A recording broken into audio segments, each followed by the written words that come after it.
Everybody, and I'm very happy to have this opportunity to give these talks. So I thank Root Institute for inviting me. And we normally start with reciting some prayers and then spending some time generating a positive motivation to make sure that what we are doing here will be of the greatest possible benefit for ourselves and for others.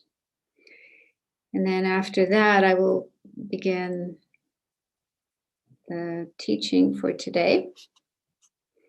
So I think that we should have a sheet of prayers showing on the screen. Yeah, there we go.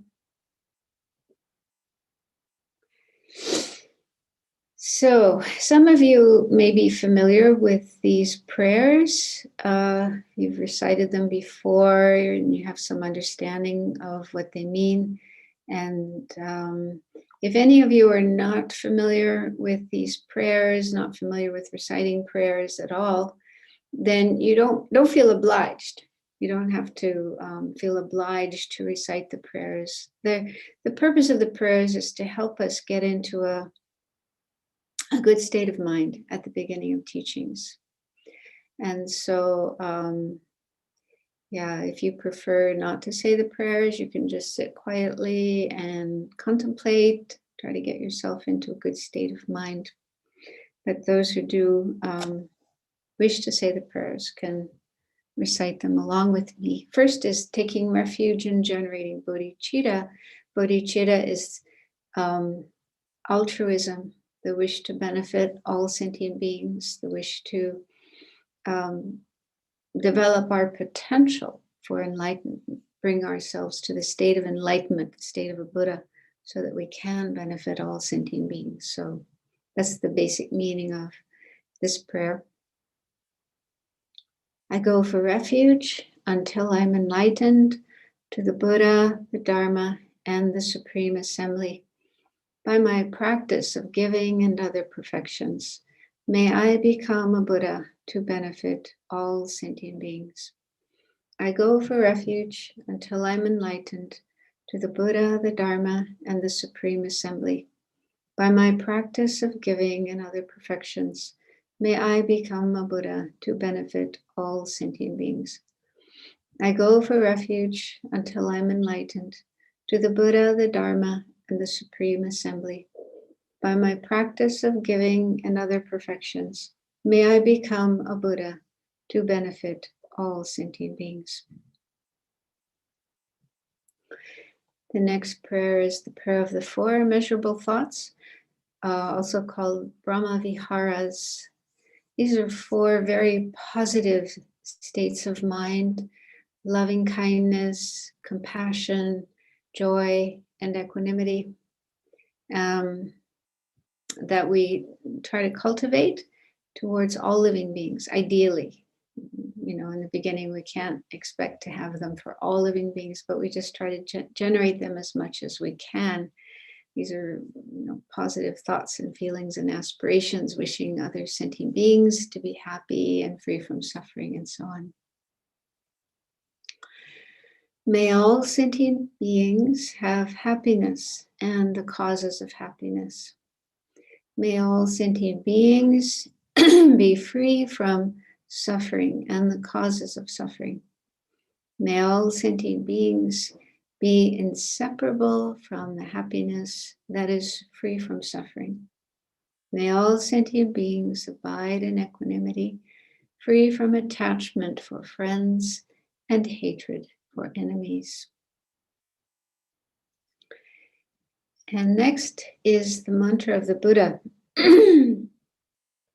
So Lama Yeshe, who founded the FPMT, would usually recite this mantra at the beginning of his talks. And we would all recite the mantra together. And it's a way of making a connection with the Buddha, to open our minds and our hearts more to the Buddha, to his wisdom, compassion, his teachings, and help us to be more able to understand and get insight into the teachings of the Buddha. So if you can, if you wish, you can imagine the Buddha in the space in front of you. And also you can imagine light flowing from the Buddha's heart into you, filling your mind, your heart, your whole being, and helping you to open up to the wisdom and compassion and other positive qualities the Buddha imparted to us, and that we can also develop in our own minds and hearts. Tayata Om Muni Muni Maha Munaye Suha. Tayata Om Muni Muni Maha Munaye Suha. Tayata Om Muni Muni Maha Munaye Suha. Tayata Om Muni Muni Maha Munaye Suha. Tayata Om Muni Muni Maha Munaye Suha. Tayata Om Muni Muni Maha Munaye Suha. Tayata Om Muni Muni Maha Munaye Suha.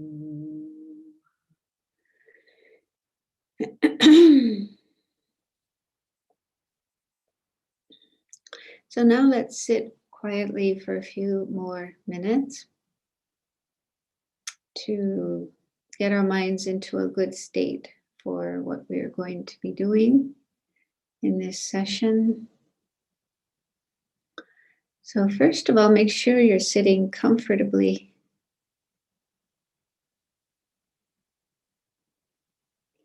Try to keep your back straight if you can, but at the same time, let your body be relaxed, not tense or tight.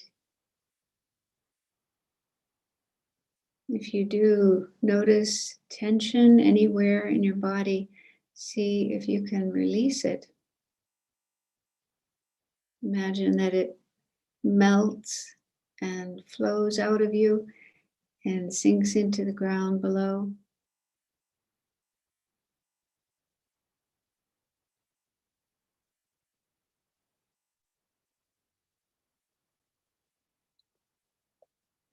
Or you can imagine that it evaporates and disappears in space.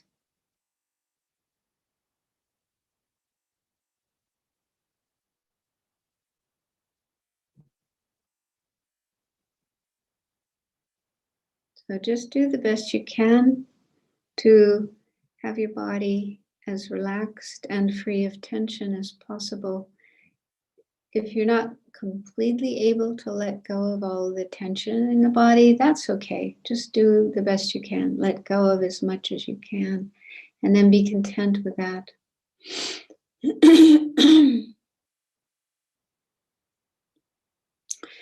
And let your breathing be natural. Just allow your body to breathe as it normally does, without interfering, trying to control your breathing.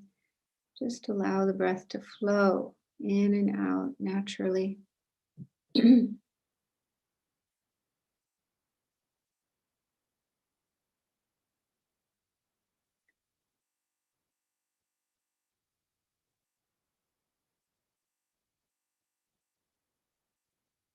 And let your mind relax. So what that means is to put aside any thoughts or worries, plans, Just things going on in your mind related to the past, like what you did earlier today, or the future, what you're going to do later today or tomorrow.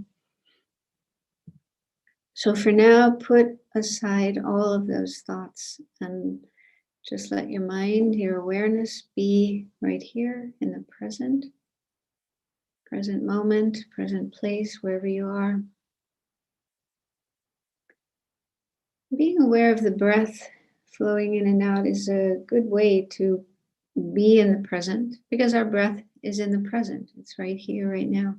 So when we're watching our breath, observing our breath, our mind is in the present.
Now let's take a few more minutes to make sure we have a positive motivation as our reason for being here.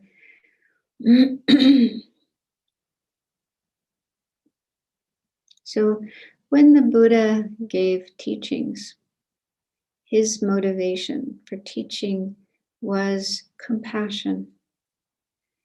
He was very concerned about the suffering that everyone experiences. All people, all beings, everybody has suffering and problems. And he was really moved by that and touched and really, really wanted to help sentient beings to be free of their suffering and to find genuine peace and happiness.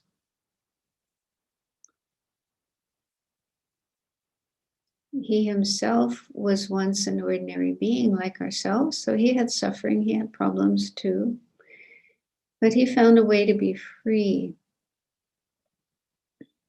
forever from all suffering and the causes of suffering. He found a state of incredible peace and happiness. And he wanted to share that with others. He wanted all living beings to reach such a state of peace and happiness. So that's why he taught. He explained how to do it, how to be free of suffering, how to reach happiness and peace, nirvana. So he taught out of compassion for all living beings. And it's good if when we listen to and learn the Buddhist teachings, if we can try to have that same attitude, that same state of mind of wishing to benefit not just me, this one person who we are, and not just my circle of friends and family, people I like, people I care about, but really try to open up our heart and wish to benefit all other beings. Although at the moment, our ability to help all beings is not possible, but gradually, as we develop ourselves, we can help more and more beings. So it's good to at least try to have that intention in our mind. I would like to be able to help all living beings, just as the Buddha helped all living beings. And so by listening to, learning about the Buddhist teachings, may my ability to help others grow more and more. May I become more kind and compassionate, ethical and patient, wise, just like the Buddha, so I can help other beings as well, just as the Buddha did. So see if you can have that motivation, that intention as your reason for being here, and listening and learning about these teachings.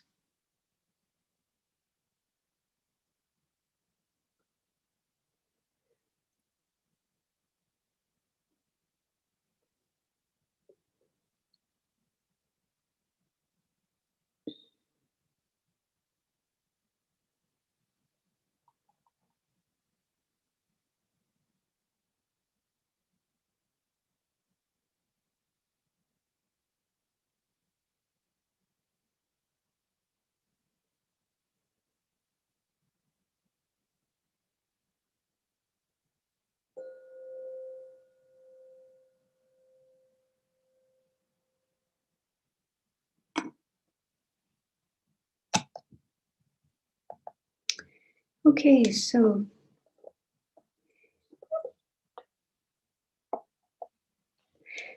I was really happy that Root Institute invited me to give this series of talks. I love teaching, and I find it very beneficial for my own mind because it enables me to remember and review the things that I've learned from my precious teachers so I don't forget them, and also deepen my understanding of them. And I do hope that these talks will be beneficial for the people who are listening as well. So, this particular topic I was asked to talk about, the wisdom of ultimate truth, is one of the most difficult topics in the whole of Buddhism. But it's also one of the most important ones. In fact, it's essential. We can't do without it. If we want to reach the higher goals of the Buddhist path, such as nirvana, liberation, and enlightenment, Buddhahood. So we have to develop this wisdom in our minds, even though it's challenging. And I don't want you to think that I am an expert on this topic and that I know and understand everything about it. But I have had the good fortune to receive many teachings on this topic. I have studied it and thought about it. And so I will share what I understand with you. And if questions come up, I will do my best to answer them. And those that I can't answer, I will try to check with other scholars more knowledgeable than me and try to find the answer to that. Another thing is, because it's such a difficult topic, some of you might sometimes feel overwhelmed by the information, and you might feel like, I don't understand this. You may feel discouraged. I felt that way myself when I first started learning Buddhism. That was back in 1973. I went to India and went to Dharamsala and started going to classes at the Tibetan Library in Dharamsala, listening to teachings from the teacher, Geshe Noen Darge, my first teacher. And I was really interested in Buddhism and many of the topics. I just felt, oh, yes, this is what I want to learn. This is what I want to know. Especially bodhicitta. That's the one that really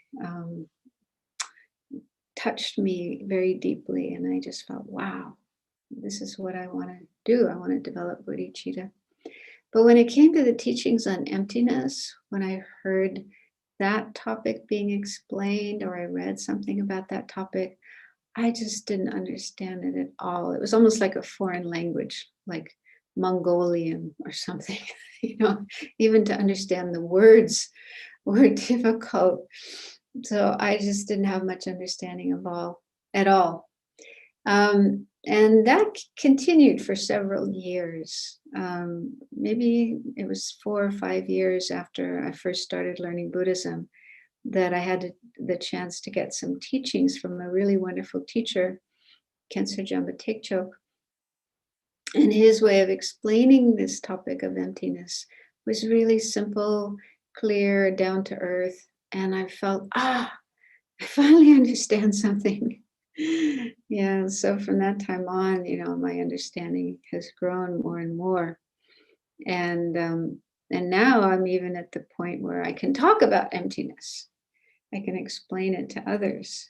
And so that shows that if you don't give up, even if you find it difficult in the beginning, but if you don't give up and you keep trying to understand it, slowly, slowly, slowly, it will make more sense. You will be able to understand it more and more.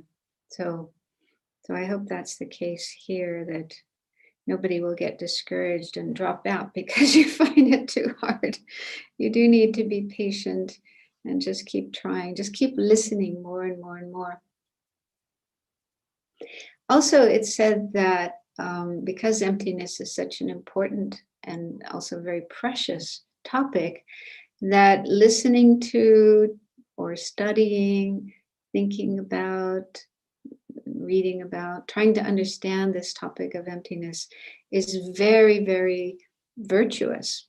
We accumulate a lot of merit, a lot of good karma, good energy when we make an effort, even if we don't understand it, but just trying to understand it.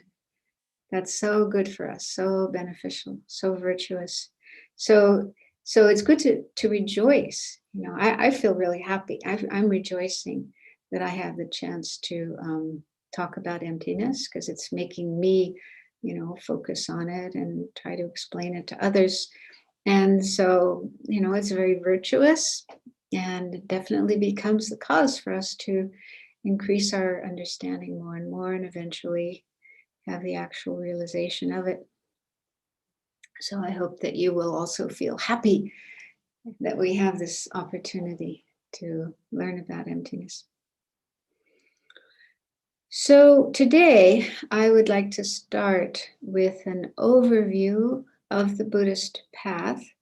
Probably most of you are familiar with Buddhism, Buddhist teachings. Some of you I know have been studying it for many years and also practicing it, meditating on it. But I don't know everybody who's attending this course, so I don't know. Maybe some of you are new or relatively new to Buddhism, and so it is important to have an understanding of the basic teachings of the Buddha, because emptiness is actually kind of high level. It's not normally something that would be explained right at the beginning to new people new to Buddhism. So I'm going to today I'll give a kind of overview of the Buddhist path and also explain how this topic fits into the overall scheme of Buddhist teachings and the Buddhist path. And those of you who have been studying for many years, hopefully you won't be bored because, we need to hear teachings again and again and again. Each time we do, our understanding grows a little bit more, and we get closer to the state of the Buddha. So I've made some slides, and Shanti will put them up on the screen. Okay, so this is what I plan to talk about today. The Four Noble Truths, the Three Higher Trainings, and the Two Truths. So that's the menu for today's talk. Okay, so next slide. Okay, so the Four Truths, this is the thing Buddha spoke about when he first started teaching after he became enlightened. And sometimes they're called Four Noble Truths. So you often come across that topic or that title, Four Noble Truths. But that's not a very good translation of the term. because it doesn't necessarily mean all of these truths are noble. For example, the first truth is suffering. Suffering, and that's not really noble. Nothing noble about suffering. So a more accurate translation is the four truths of noble ones. And noble ones is how we sometimes translate this Sanskrit term Arya. I'm not a Sanskrit scholar. I only know a little bit of Tibetan, but this term Arya has the meaning of noble one, or sometimes it's translated as superior. And this term Arya in Buddhism refers to a person who has attained the realization of emptiness, who has realized emptiness. And in particular, they realized emptiness in a direct way. They have a direct realization of emptiness, which is superior to just an intellectual understanding, a conceptual understanding.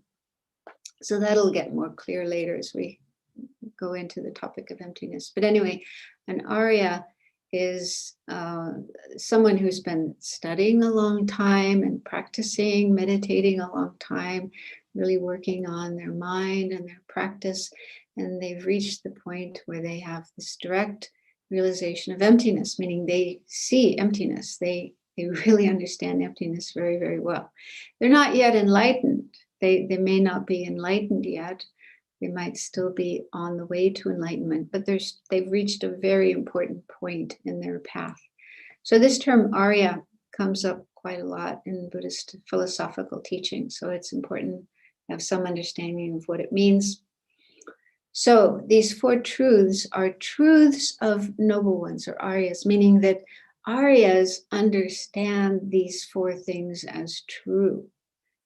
Yeah, they know very well that these four things are true. They have a strong experience of them. So the first is the truth of suffering. And the word suffering, that's the word that's usually used in English, but it's a little problematic because probably for most people who know English, the term suffering is used for really terrible experiences. You know, like we talk about somebody suffering from COVID or suffering from cancer, or, you know, it sort of brings to mind really extreme, horrible experiences like war or severe pain, or also mental. If somebody's really suffering from depression or some kind of mental illness. So it's true that those kinds of experiences are suffering, are dukkha. The term in Sanskrit and also in Pali is dukkha. And so dukkha does include those terrible, extreme cases of suffering. But it also includes much milder, unpleasant experiences. For example, like even right now at this moment, we're sitting here and listening. I'm talking and you're listening. But there may be some suffering happening. We might be physically uncomfortable, maybe too hot or too cold, or maybe hungry or thirsty or tired. Some of you may have been working all day and you're tired. Or maybe we have some aches and pains somewhere in our body. We don't feel completely well and comfortable. Okay, so there's probably some physical discomfort, and that's dukkha. That's included in dukkha. It doesn't have to be something extreme, really horrible, unbearable. Even just something small, mild. And also mentally or emotionally, we might be feeling some unhappiness about something, or worry, or hurt. Maybe somebody did something that we feel upset about and hurt about, or whatever, on the mental level, on the emotional level. There's all different kinds of unpleasant experiences that we have. And these are also dukkha, these are also suffering. So some translators translate it as dissatisfaction or unsatisfactoriness. So it refers to any experience that we have, which is not completely wonderful, from very mild physical or mental discomfort all the way up to the really horrible experiences like, suffering from a terrible illness or injury or dying or having lost a loved one. That's one of the most painful experiences that human beings can have. When a person we love and cherish, someone very dear to us, very important to us, when that person has passed away and there's the loss of that person, that's tremendous suffering, mental suffering. So anyway, there's a whole range of different kinds of experiences included in this. And in the Buddha's first teaching that he gave in Varanasi, near Varanasi, shortly after his enlightenment, he mentioned some examples of suffering. So there's a quotation here from that teaching, the Dhammacakra Sutra. Birth is suffering, aging is suffering, illness is suffering, death is suffering. Union with what is displeasing is suffering, meaning meeting with unpleasant experiences. Okay, so when we encounter unpleasant things, which can mean bad weather or somebody who mistreats us or somebody we just find annoying or irritating. So there's lots of examples of this one, meeting with unpleasant things. That is suffering. Separation from what is pleasing is suffering. So when we have to separate from a person we want to be with, but for whatever reason, that person has to go away for a period of time, or maybe they get angry at us and they leave us and say, I don't want to be with you anymore. I don't want to be your friend anymore. Or if we lose some possession that we like very much. Sometimes we lose things, or they're stolen, or they break down, they're not working anymore. So when we have to separate from a person or an object that we don't want to separate from, we want to keep that there in our life as much as possible, but we don't always have the chance to do that. So that's suffering. That's very unpleasant. And the next one is not to get what we want.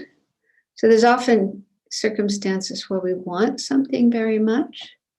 It could be a relationship with a certain person that we were attracted to, or we just want to be close to that person, but maybe they're not interested in having a relationship with us.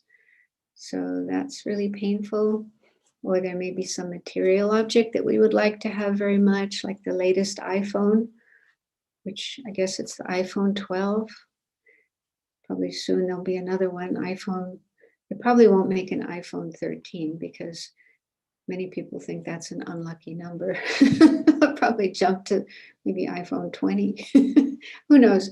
Anyway, the latest phone, the latest computer, the latest gadget, whatever, we would like so much to have that. Our friends have it and other people have it. We want it too, but maybe it's too expensive. It's out of our range of what we can afford. So there's often situations like that where we want something very much, or maybe a particular job that we would like to get, a promotion. We would like to live in a certain apartment or house or in a certain area, but we're just not able to for various reasons. So disappointment, this is the term we use when that happens, not getting what we want. That's also painful. And then he says in the end, in brief, the 5 aggregates subject to clinging are suffering. So the 5 aggregates, I think this this kind of terminology existed in Hinduism, in Indian philosophy, even before the Buddha. It's just a way of explaining our makeup, what we are, what we're made up of. I'll talk about that later. I don't want to get into the 5 aggregates right now, but basically it boils down to 2 things, body and mind. So there's our physical body made up of all, head and arms and legs and torso and blood and bones and organs and so on. So this whole thing, this is one of the aggregates. And the other 4 aggregates are all mental. They're different aspects of our mind. So our mind, the mind in Buddhism is a non-physical thing. It's not the brain or any part of our body, the nervous system, nothing physical. It's a non-physical kind of energy, we could say, that experiences, that is aware, that, conscious experiences. And there's many different aspects of the mind, not just one single thing that's always there, always the same, but it's more like a stream of different kinds of experiences coming and going, thoughts, physical feelings, and sensory experiences like seeing, hearing, and so on, and emotions. And also when we sleep, we have dreams. And so constantly, 24 hours a day, there's always something happening in our mind, some kind of experience, and it's changing all the time. There's many different aspects of our mind. So 4 of the aggregates are mental aggregates. But to keep it simple, we can just say body and mind. 5 aggregates refer to our body and our mind. And then subject to clinging.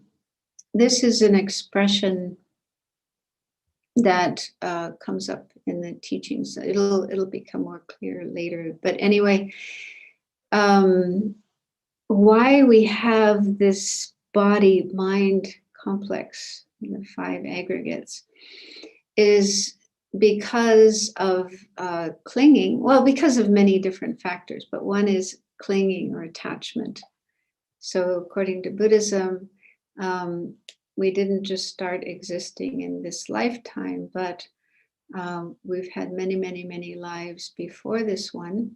And so we keep going through this whole process of dying, leaving one life, and then being reborn in another life. And then we live that life, come to the end of that life, and again we die, and again we are reborn. And this keeps going on like a cycle, a circle. We call it samsara, which has the sense of a circle. So we sometimes translate samsara as cyclic existence. It's like being on a Ferris wheel or being on a merry-go-round or a roller coaster. We just keep going around and around and around in the same situations, basically the same. Dying, being reborn, living, getting old, dying, being reborn, living, getting old, and so on, over and over and over and over and over and over again. And one of the main factors why we're in this situation and don't get out of this situation is because of clinging, because of attachment, desire, clinging, craving. So even when we come to the end of one lifetime and everything is falling apart, we're dying, there's this strong clinging, craving, desire that comes up, wanting a body, wanting another life, another body. And that's one of the factors, not the only factor, but one of the main factors that causes us to be reborn again and again, to take a new body, a new set of 5 aggregates. So that's just briefly what that expression means. The 5 aggregates subject to clinging. Craving, clinging, and other factors are responsible for keeping us in this situation and going through these experiences again and again. Birth, aging, illness, death, meeting with unpleasant experiences, separating from pleasant experiences, not getting what we want, So suffering, dukkha. Now, some people hear about this and they say, but wait a minute, there's lots of wonderful experiences in the world, in life. There's beautiful things, having a child, getting married, falling in love, graduating from university, and so on and so forth. So it's true that there are joyful, pleasant experiences in samsara, but how long do they last? How long do those experiences last? So down at the bottom of this slide, the lower part, it says, all sufferings are included in three types.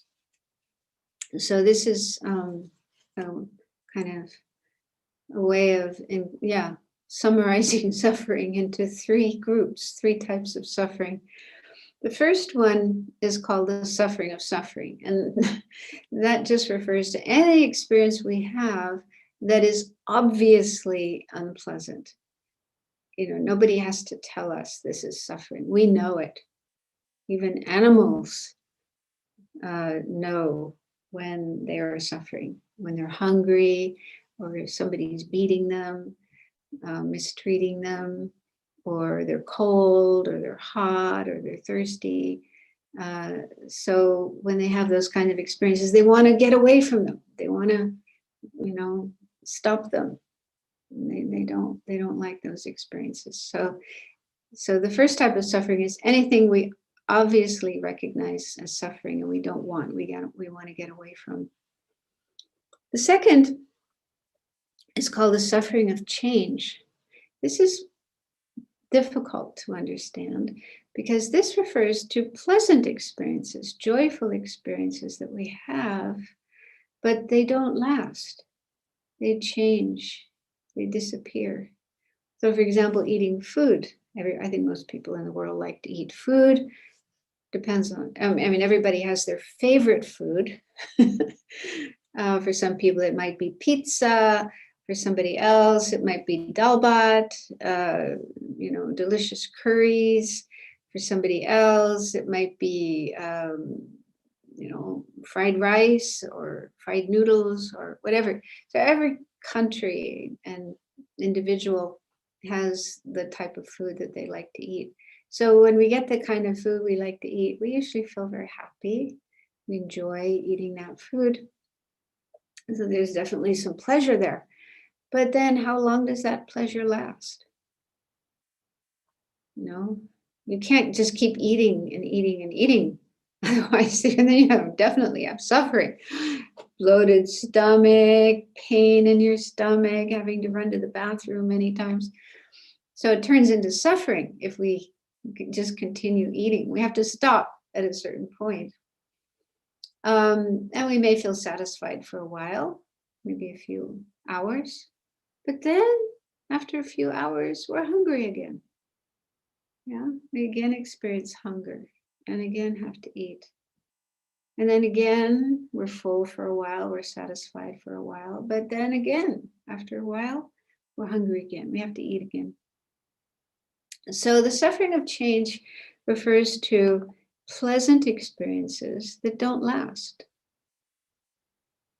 They only last a certain amount of time, a few minutes maybe, a few hours, maybe a few days, but eventually that pleasant experience fades, disappears, it's gone, not there anymore. And then we have to go and get another one. So it's not satisfying. It doesn't really satisfy for any length of time.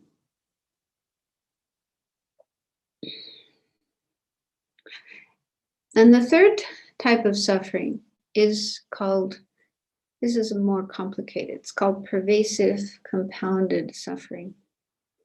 And this refers to just being in samsara, just having this situation of five aggregates, body and mind, that are subject to clinging, that come about. Our body and mind were not created by a divine being like a god. Buddhism doesn't acknowledge that there is a creator whether you call him God or Brahma or Yahweh or Allah or whatever. Different people have different names for God, but many people in the world believe that there's a God, a creator, who created us and who created the world, and it's just all very, very wonderful. The creation of God is something wonderful. So Buddhism doesn't accept that. Instead, the creator of us and our world and everything in the world is actually ignorance. Ignorance is the main creator. Ignorance plus other afflictive emotions, such as craving or clinging, grasping, and also anger and so on and so forth. So it's like these factors in our mind that are incorrect, that are mistaken, that are faulty, deluded. These are the creators of our bodies and minds, the world, everything that happens in the world. So all of this comes about because of faulty causes, ignorance, afflictive emotions, karma. We're coming to this next. This is in the next truth. So all of this, our body, our mind, our world, all of these things, all of these experiences are part of samsara. And they're all pervaded by suffering. They're not pure and perfect. They're just the opposite. They're very impure and imperfect. So just being in this situation, just having these 5 aggregates that came about from karma and afflictions, ignorance, craving, and so on, just this itself is suffering. This is subtle. This is very, very, very subtle. But the Dalai Lama often explains that this is the main kind of suffering that we need to understand. Because the first kind of suffering, everybody knows about. Everybody recognizes, everybody wants to be free of. The second kind of suffering of change, is more subtle. And some people outside of Buddhism recognize this one. For example, in some Indian schools of philosophy and practice, they do recognize that, ordinary pleasures are not really that satisfying, and they're actually kind of disturbing to the mind. The mind gets kind of disturbed, and they wish to achieve a higher form of samadhi. And so they meditate to achieve these higher states of samadhi, what are called the form and the formless realms, where your mind is much more just calm and stable, rather than up and down with sensory pleasures and so on. So some people outside of Buddhism recognize the second kind of suffering and want to be free of it. But the third kind of suffering, only Buddhism recognizes this one. Only Buddhism is aware of this one and knows that this needs to be overcome. We need to free ourselves from this. But it is subtle, and it takes time to understand. So anyway, the reason we spend so much time talking about suffering is because, even though it's an unpleasant subject and we'd like to avoid it, we don't want to think about it or meditate on it or talk about it, but we need to recognize it so that we can be free of it. We have to recognize suffering and then generate the wish to be free of suffering. That is what becomes our impetus, our incentive, our motivation to follow the path, to follow Buddha's teachings, and finally reach freedom, liberation, enlightenment. Okay, so it's an unpleasant subject, but we can't deny it. We have to acknowledge it. Next is the second truth, the truth of the cause of suffering. So where does our suffering come from? I talked about that already a little bit in the last slide. But here's the words of the Buddha in his first teaching. He said, it is this craving which leads to re-becoming accompanied by delight and lust, seeking delight here and there, That is craving for sensual pleasures, craving for existence, craving for extermination. So here the Buddha points out craving, which is a kind of attachment, a kind of desire, as being the cause of suffering. And it's definitely true, that craving or desire. I put a picture here of money, gold and money. This is something many human beings crave for, wanting to be rich, wanting to be wealthy, thinking that, if we have a lot of money, more and more and more and more money, then that will take care of all our problems. We won't have any more suffering. We'll have just bliss and happiness all the time. And of course, we do need a certain amount of money to survive, to have, to feed ourselves and our families and so on. We need a certain amount, but many people aren't satisfied with just a certain amount. They want more and more and more and more. And we can see how this leads to suffering, because if you're not able to have more and more and more money, you are unhappy, and you have envy, you have jealousy towards those who have more than you do. And maybe you feel depressed that you don't have as much as you want, you feel anxious, and so on. So you experience a lot of mental suffering. And some people will even engage in crime or illegal or unethical actions in order to get more money. So there's so much corruption, lying and cheating and harming other people and manipulating and so on in order to get more money. And then you're creating bad karma, which is going to cause you suffering as well as other people suffering. So yeah, craving, desire leads to suffering. But in Tibetan Buddhism, we mainly say that the causes of suffering are two main things. The first one is delusions. Delusions are states of mind. Sometimes they're called disturbing emotions or afflictive emotions. I like the term delusion. It's just kind of simple. So these include craving, yes, craving, desire, grasping, wanting. They also include anger, hatred. That's another big cause of suffering. We all get angry sometimes, and it just makes our mind very disturbed, very unpeaceful. And another one, the main one, is actually ignorance. Ignorance means not understanding things as they are, not understanding the true nature of things. So this is the main topic we're going to be looking at in this series of talks. What is ignorance and how to overcome it by developing wisdom? So ignorance is said to be the root cause of suffering. The main reason why we have suffering is because of ignorance. We just don't understand the true nature of things. We don't understand the true nature of our own self, me, this I, me, who I am, what I am. We're ignorant about that. And ignorance, in this case, the word ignorance can actually mean different things. There's many different kinds of ignorance, but the main kind of ignorance, which is the root of suffering, isn't simply not knowing the true nature of things, like being in the dark, not knowing what is the true nature of things, but it's actually a more active kind of misconception, misperception, mistaken idea about things, how things are.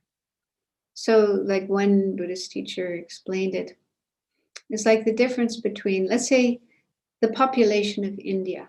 Okay, I don't know what it is right now, but it's probably more than 1 billion people, 1 billion something. So there's one person who's ignorant about the population of India. They just have no idea how many people there are in India. They haven't a clue. They can't even guess. So that's one kind of ignorance. And then there's another person who also doesn't know the population of India, but they think they do. And their idea is, oh, it's about 1 million people. there's 1 million people living in India. And they're really sure that that is the correct number, the correct amount of people living in India. So obviously they're way off. They're really wrong. But they believe that and they cling to that. They think, no, I'm right. It's true. It's 1 million people in India. Okay, so in the case of our ignorance, the ignorance that we have, that is the root of our suffering, the main cause of our suffering, it's more like the second kind of ignorance. The person who thinks there's a million people when there's in fact 1 billion people. So this ignorance that we have is not just, oh, I don't know my real nature. I don't know who I am. I don't know what I am. I don't know the nature of other people and other things. It's not like that. It's actually, we have ideas, we have conceptions about I and about other people and about everything in the world around us that are completely wrong, completely mistaken. And we tend to believe in them very tightly. I know myself. I know how I am. I know how this person is. That person is a jerk. That person is horrible. Oh, that person is wonderful. They are so wonderful. They are like a saint. We think we know reality. We think we know how things are, but our ideas about things are wrong. We are wrong. So that's the main problem we have. We're just wrong about everything. So delusions, these are these mental factors in our mind, many of them, many, that mess up our mind and mess up our life. And the second cause of suffering is karma, meaning action, the actions that we do. And most of our actions are motivated by delusion, motivated by ignorance, motivated by attachment, motivated by anger. And so when our actions are motivated by delusions, then they become faulty actions, faulty karma, bad karma, we normally say. Karma that just keeps us in samsara, keeps us in the circle of death and rebirth, dying and being reborn over and over and over and over and over again. And this is not our fault. So we shouldn't feel bad. We shouldn't feel, oh, I'm such a bad person. I have delusions. I have karma. I have suffering. I'm horrible. It's just the way we are. And we didn't choose to be this way. It's not our choice. It's not something we have choice and control over. Buddhism says we've just been like this from beginningless time. Nobody, and also we shouldn't blame somebody else, that somebody made us this way. It's not somebody else's fault either.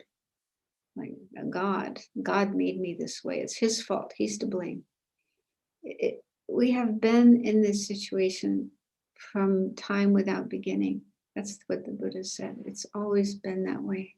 So it's nobody's fault. It's not our fault. It's not God's fault. It's not anybody else's fault. It's just been like that. But the good news is we can get out of this situation. There is a way out. So that's the next truth. Number 3, the truth of cessation. So cessation means like stopping or ceasing. So what the Buddha said about this is, it is the remainderless fading away and cessation of that same craving, the giving up and relinquishing of it, freedom from it, non-reliance on it. So this means that craving, and not just craving, but all the other delusions, ignorance, anger, jealousy, and so forth. So all these factors in our mind that are the cause of suffering, and also karma, actions that are done under the influence of delusions, that it's possible to be free of these. It's possible to have them cease, stop, finish, done with. They don't exist anymore. There is that possibility. This is the meaning of cessation. when suffering and the causes of suffering have ceased, have stopped forever. They will never come back. It will never happen again. So this is possible. It may sound difficult, it may sound abstract, but it is possible. The Buddha did it. The Buddha found a way to do this, and many other followers of the Buddha over time, at the time of the Buddha, and since that time, many others have found a way to do this as well. We have to work at it. We have to practice. We have to meditate, like these nuns in the photo. Yeah, we do have to put some effort into it, but it is possible. So then the last of the four truths is the path. And the meaning of path, when we hear the word path, we probably think of a path that we walk on, physical path. But the real meaning of path is a mental path. Path is actually a realization. It's a state of mind. The main path is the wisdom, realizing emptiness, realizing ultimate truth, what we're learning about in this course. So that's the main path. But there are other paths as well. Again, path is a realization that we develop in our mind. And it's a process. It isn't something that happens all at once. One moment, we are ignorant, deluded, confused, in samsara. The next moment, we are totally free, liberated, enlightened. It's a gradual, step-by-step process. So when the Buddha first taught, he explained the path in terms of these 8 steps called the Noble Eightfold Path, which consists of right view, right intention, right speech, right action, right livelihood, right effort, right mindfulness, right concentration. So these are 8 different practices that we need to engage in order to achieve freedom, nirvana, cessation.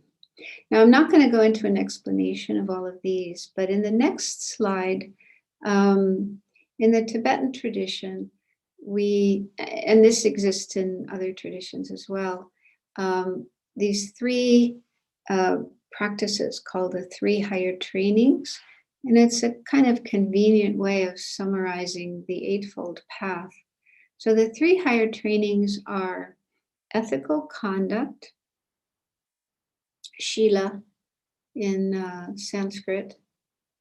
And this basically means how we live, how we behave, what we do with our body, physical actions, what we do with our speech, verbal actions, how we speak, and what we do with our mind, our thoughts. Okay, so trying to be ethical. And in Buddhism, ethics, as I see it, is based on compassion. Compassion means understanding that there's suffering, we suffer, other people and other beings suffer, and wanting to not cause suffering, wanting to remove suffering and not cause suffering as much as possible. And so, for example, the first precept, the first practice that people are encouraged to do in if they want to follow the Buddhist path is nonviolence, ahimsa. His Holiness talks about that this is also a very ancient Indian concept of ahimsa, nonviolence, meaning trying to live our life in a way that we don't cause harm or suffering to any living being. We live non-violently. We live compassionately. And this is based on understanding nobody wants to suffer.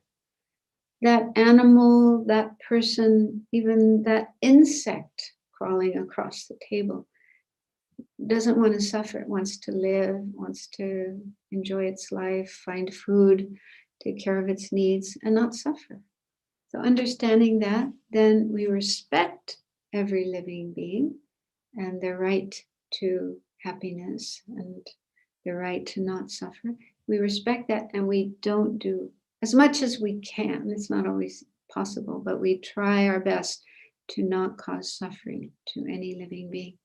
So that's a foundation for ethical conduct in Buddhism.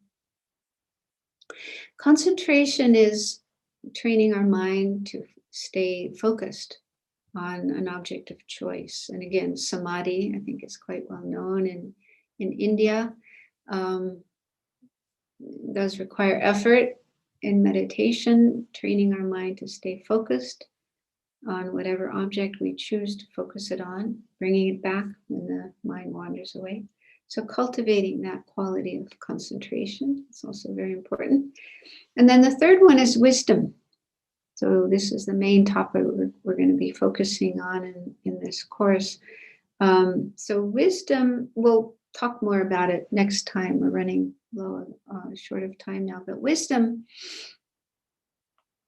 is sometimes it's translated as intelligence, prajna in Sanskrit. It's the ability to analyze an object in order to understand it, in order to understand its nature, what it is, how it exists, and so on and so forth. And there's many different kinds of wisdom. It isn't just one kind of wisdom alone, but many kinds of wisdom. Just for example, the Buddha spoke a lot about impermanence. Impermanence, meaning the changing nature of things. And I mean, this is another kind of ignorance that we have, that we tend to see things as if they are unchanging, as if they don't change. Like, for example, our bodies. Okay, we all have this body made of skin and flesh and blood and bones and so on. And the nature of our body is that it's changing constantly, not just every couple of years or even every year, but every second, every nanosecond, this, whatever is the smallest unit of time that can be measured. So in that tiny unit of time, changes are happening in our body. It's changing. And we can know that from science, from physics. Our body is made of, particles, cells, and then smaller particles, molecules, atoms, subatomic particles, and so on and so forth. These extremely minute particles. And they're not fixed, frozen, static things, but they're changing constantly on their own. Nobody's making them change. That's just their nature, is to change. So since our body is made up of these particles that are constantly changing, that means our body is changing. Our body isn't the same from one moment to the next. It's constantly changing.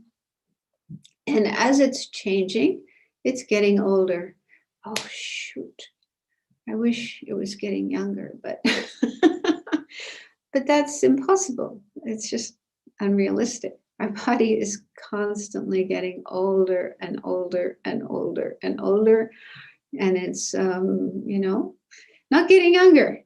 And eventually there'll come a point where our body isn't able to live anymore. Our body is not able to continue existing, and we have to die. So our whole life, this is what's actually happening. Every day, every minute, every second, our body is getting older and older and older and getting closer and closer to its end, its final moment, death, when our mind and our body will separate. And our mind will go on and take another life, and our body will be left behind to be buried or cremated or thrown into the ocean or fed to the vultures, is what they did in Tibet. But anyway, it's just something to be discarded.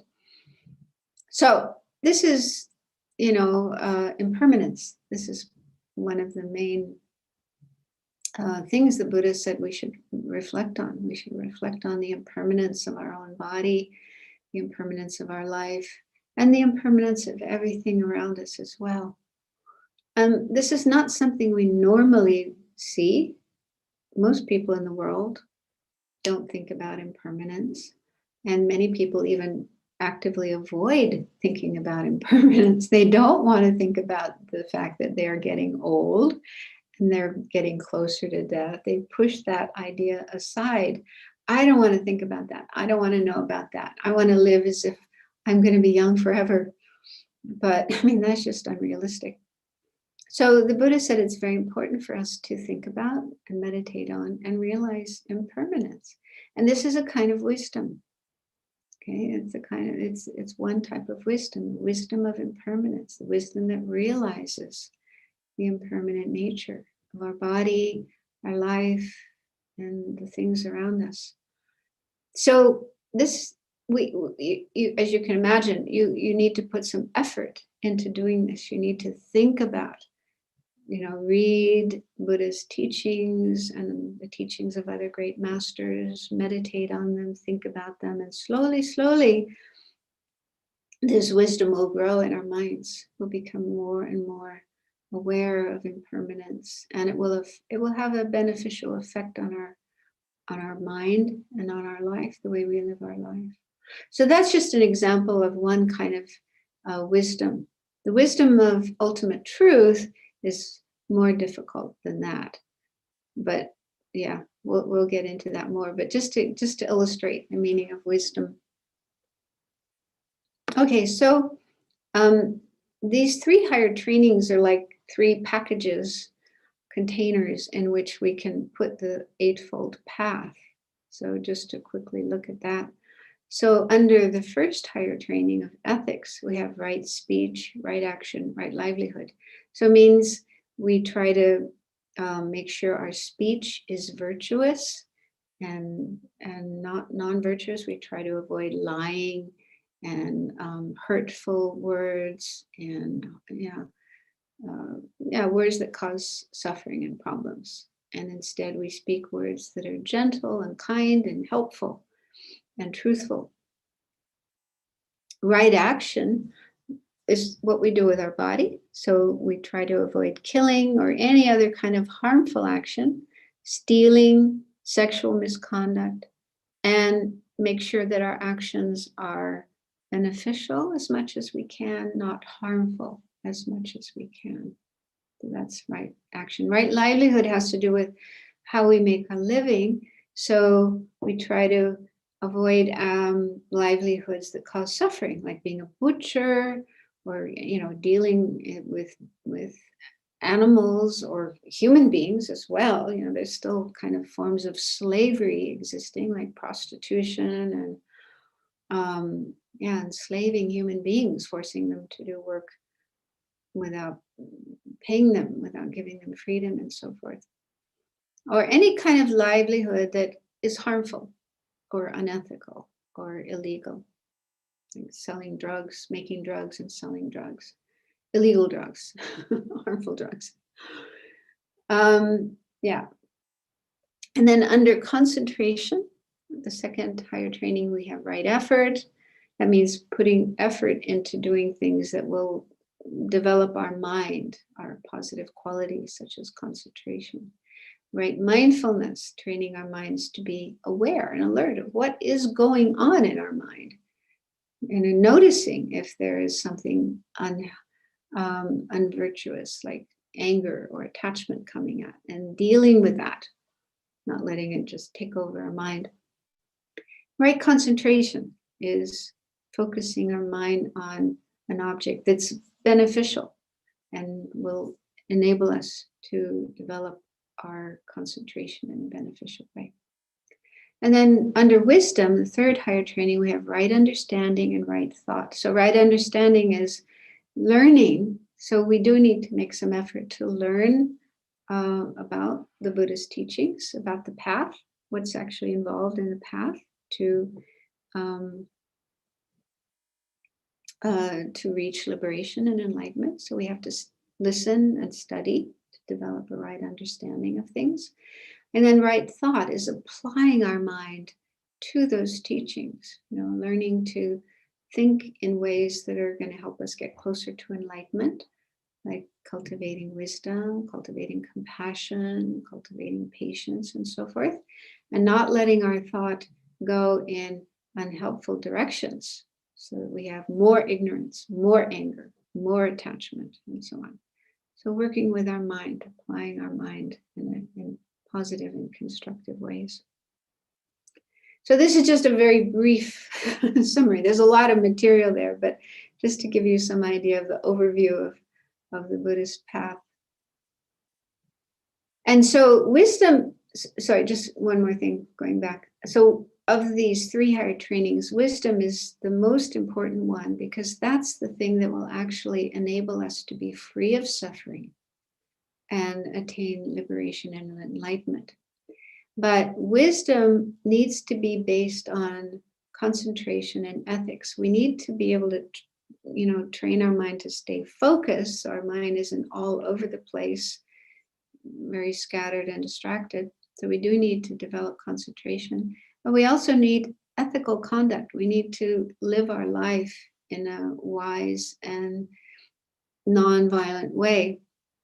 Because if we don't do that, if we're just very careless, very reckless, we just do anything we feel like doing, then when we sit down and try to meditate, try to develop concentration, try to develop wisdom, are we going to be able to do that?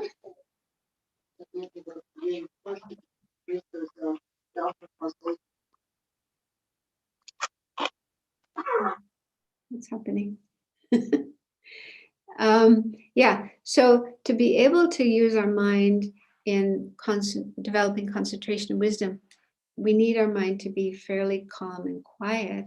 And to do that, we need to be careful about how we live our life in terms of our ethics. Okay, so this the next slide. Running out of time. Okay, so another important topic in Buddhism is the 2 truths. His Holiness the Dalai Lama says that his recommendation for people who are learning Buddhism, who are coming out, from another religion or no religion and learning Buddhism newly, then the best things they should learn in the beginning are the 4 Noble Truths, which we just looked at briefly, and the 2 truths. Now, the 2 truths this is a difficult subject. We're just going to introduce it today, and then next time in future classes, we'll look at it more. So there are 2 truths, and the 2 truths are a way of categorizing all phenomena, whatever exists. Whatever exists is either one or the other of these 2 truths. So we shouldn't think of truth here as something abstract, just some idea. But the 2 truths refer to actual things, phenomena, things that exist. So the 2 truths are conventional truths, and I put some other translations. So different translators, teachers use different terms. Some say conventional truths, or others say relative truths, or deceptive truths, veiled truths, truths for concealer. So these are different English terms. I'll talk about this more later, because translating the Tibetan term or the Sanskrit term into English is a little tricky. Yeah, but anyway, those are just alternate translations, but I'll stick with conventional truths because that's the one that's used most conventionally. That's the term that's used. And the other truth is ultimate truths. Okay, so those are the 2 truths. So whatever exists is one or the other of those. And within Buddhism, there's different schools of Buddhist philosophy. And each school of philosophy will explain the 2 truths in different ways. We won't go into that because it's very complicated. And instead, we'll stick with this one school, Madhyamaka Prasangika, which is founded by Nagarjuna, great Indian master who lived for about 400 years after the Buddha. So he's the founder of this school. And this is the one that the Tibetans prefer. Tibetans like this one best. Well, it's not the question of liking it, but they feel this is the most correct, most accurate way of explaining things. Okay, so according to this school, Madhyamaka, Prasangika, middle way consequentialists, ultimate truths are emptinesses. And I'm putting it in the plural. Sometimes we just have the term emptiness, and that can lead us to think there's only one emptiness. But it's actually not true. There's many emptinesses. Emptiness is multiple. There's many emptinesses, countless emptinesses, in fact. So emptinesses of inherent existence. There's also different kinds of emptiness. The term emptiness can mean different things in different Buddhist schools. But according to Madhyamaka Prasangika, emptiness means emptiness of inherent existence. Emptiness of inherent existence. Inherent existence is a certain way of existence that our mind projects onto things. Things don't actually have it. It's actually non-existent. Inherent existence doesn't exist. It's a form of existing that isn't true, but our minds project it onto things. And things are actually empty of that way of existing. That way of existing isn't there, and yet we see it. It's projected by our mind, but it's actually empty. So don't worry if you don't understand that. This is going to come later. And another term for emptiness is selflessness. So this is another term that's often used in the Buddhist scriptures, selflessness. And the two terms, emptiness and selflessness, are generally interchangeable. Yeah, so it's just to let you know, it's not a different thing, but it's the same thing, emptiness and selflessness. And this is the true nature of everything that exists. So everything that exists has emptiness as a quality, as its quality, and it's actually the true nature, the true mode of existing, the actual way that everything exists. That's what we need to discover in order to develop the wisdom that will free us from suffering. Okay, so that's ultimate truth. Everything that isn't emptiness, everything other than emptiness is a conventional truth. So that includes our bodies, our minds, sentient beings, cars, phones, buildings, trees, everything. So everything else that's not emptiness is a conventional truth. So I'm just introducing this now, but we don't have time to go into it. We will go into it next time because this is what we're focusing on in this series of talks. So I'd just like to give a summary of the main points that, the next slide, the main points that we've covered tonight. It's probably been a lot. It's night for you, it's morning for me. There's been a lot of material, but just the main points for you to keep in mind. So each of us, oneself and all other sentient beings, are in samsara, cyclic existence, which is a cycle of death, rebirth, and constantly recurring suffering. It's not a nice place to be. Samsara is compared to a prison, a really horrible, nasty prison, concentration camp. Nobody wants to be in a place like that. So it's not pleasant at all. We should be free of it. The second point, the causes of all the suffering, all the problems, all the unpleasant experiences in samsara are two things: delusions and karma. And especially the main cause of suffering is ignorance about the actual way things exist. Ignorance is our number one problem, our number one enemy, you might say, the thing that causes all our suffering. And what's the antidote to this ignorance? What is the remedy to get rid of it? It's the wisdom that realizes the actual way things exist. It's just the opposite. Ignorance doesn't see things as they are. Wisdom does see things as they are.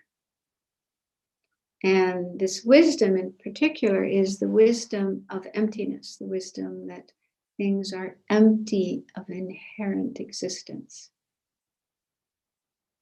Another term for inherent existence is independent existence, things existing independently, all by themselves, not depending on anything else. For me, that's more helpful than inherent existence. Inherent existence is like, well, what's that? But independent existence is something I can get my teeth into, something I can understand a bit better. So emptiness, that's the real meaning of emptiness in Madhyamaka Prasangika, emptiness of independent existence. Then last bullet point, cultivating this wisdom that understands emptiness is essential to be free of suffering and to attain enlightenment, to be able to help others as well. So that's the real goal in our Mahayana Buddhism, which Tibetan Buddhism is part of. The goal is not just to free ourselves from suffering, but help everybody else, all other beings, to be free of suffering as well. So in order to do that, we must cultivate this wisdom. So it's very, very important. And ideally, we do it with altruism. We do it with compassion, with love for all living beings, so we can help them be free of suffering. Okay, so we just reached the end of our time. And I don't know, maybe we have time for one quick question. If anybody has a quick question you'd like to ask, you can raise your hand. There's actually a hand raising function, and then unmute yourself. That's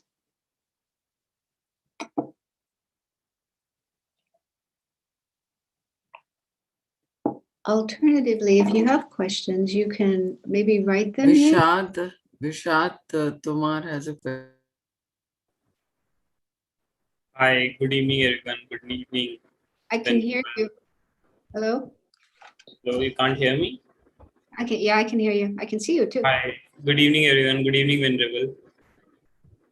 So this is with respect to the question the point that you made, third type of suffering, wherein you said condition, some suffering which pervasive compounded suffering. Yeah. So I was wondering, can you elaborate more on that? I couldn't get what exactly that is. It's very difficult. It's very difficult to understand. They say that's the most difficult one. It simply means that okay, we have a body and mind. I have this body and mind. You have a body and mind. Everybody has a body and mind. So this body and mind that we have came about not because of pure and perfect causes and conditions, but because of faulty causes and conditions, mainly ignorance. You may have heard of the 12 links of dependent origination. Have you heard of that? No. Yes, maybe. Anyway, that's the Buddhist explanation of the causes and conditions for how we came into existence, how we came to be this person that we are, this body-mind collection that we have. So we came about because of faulty causes and conditions, mainly ignorance, karma, craving, grasping. So that's how we came about. And because we came about in this faulty way, then our body and mind are like magnets for suffering, magnets for problems. You know, we just keep running into problems again and again and again, like sickness and aging and dying and not getting what we want and so on and so on. So all the sufferings and problems we have is because our whole being, our body-mind situation is faulty. Sometimes they use the word contaminated or polluted. We are polluted. We are contaminated. And just so we are just like a basis for suffering, a magnet for suffering. Now, this is not easy to understand. We can't do it in 1 minute. So I think as time goes on and we, learn more about ignorance and how it leads to suffering, then it will become a little more clear. But don't worry if you don't understand it. It takes time to understand it. But it's good to have the question and wonder about that and explore that. So thank you for asking the question. Cindy, So- did you have a question or? Okay, Venerable, we can stop if you like. Yeah, so Shanti, I was wondering if people do have questions, can they send them to you? And then you can send them to me and I'll answer them in the next class. Sure, yes, of course. Please, and everyone has my email address, spc@rootinstitute.in. Please send in your questions. Okay, so that's it for today. So we have some prayers to close with, to dedicate the merit, the positive energy. So we've created a lot of merit, a lot of good energy by spending this time looking at this very important topic of emptiness, ultimate truth. So let's dedicate this merit, this positive energy, that it will bring benefit to all sentient beings. Due to the merits of these virtuous actions, may I quickly attain the state of a Guru Buddha and lead all living beings without exception into that enlightened state.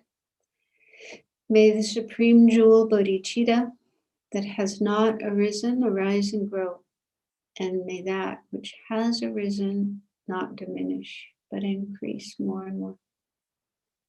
And then we have long life prayers for His Holiness the Dalai Lama, and then Lama Zopa Rinpoche. Incomparably kind and supreme Tenzin Gyatso, the wish-fulfilling, wish-granting jewel, source of every benefit and happiness in this world, may you have a long life and all your holy wishes be spontaneously fulfilled. And there should be one more prayer, the long life of Rinpoche, Lama Zopa Rinpoche. You who uphold the subduer's moral way, who serve as the bountiful bearer of all, sustaining, preserving, and spreading Manjunath's victorious doctrine, who masterfully accomplish magnificent prayers, honoring the three sublime ones, Savior of myself and others, your disciples, please, please live long.